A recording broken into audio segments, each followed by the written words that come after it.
ఆ రోజుల్లో బేతేలు దేవుణ్ణి వ్యతిరేకించేవారికి ప్రధాన కేంద్రంగా ఉండేది.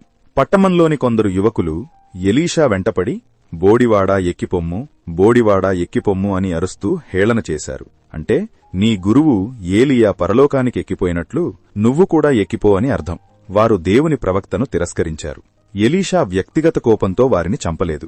అతను వెనక్కి తిరిగి యెహోవా నామమున వారిని శపించాడు. అంటే తీర్పుని దేవునికి వదిలేశాడు. దేవుడు ఆ శాపాన్ని ఆమోదించి అడవిలో నుండి 2 ఆడ ఎలుగుబంట్లను పంపాడు. అవి 42 మందిని చీల్చివేశాయి.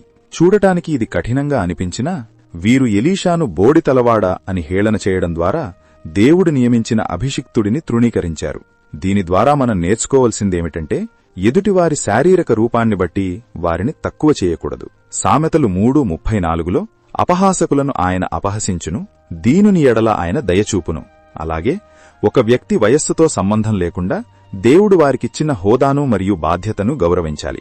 ఎందుకంటే దేవుని సేవకులను అవమానించడం దేవుణ్ణే అవమానించినట్లవుతుంది. 1 దినవృత్తాంతములు 16:22లో నేను అభిషేకించిన వారిని ముట్టవలదనియూ నా ప్రవక్తలకు కీడు చేయవద్దనియూ అని ఉంది. 42 మంది యువకులు గుంపుగా కలిసి తప్పు చేయడం వల్ల శిక్షకు గురయ్యారు. ఇది మనకు చెడు సహవాసం ఎంత ప్రమాదకరమో హెచ్చరిస్తోంది. తల్లిదండ్రులు తమ పిల్లలకు దైవభయం, పెద్దల పట్ల గౌరవం నేర్పకపోతే ఆ పిల్లలు ప్రమాదంలో పడే అవకాశం ఉంది. సామెతలు 29:15లో బెత్తమును గద్దింపును జ్ఞానము కలుగచేయును. అదుపునేని బాలుడు తన తల్లికి అవమానం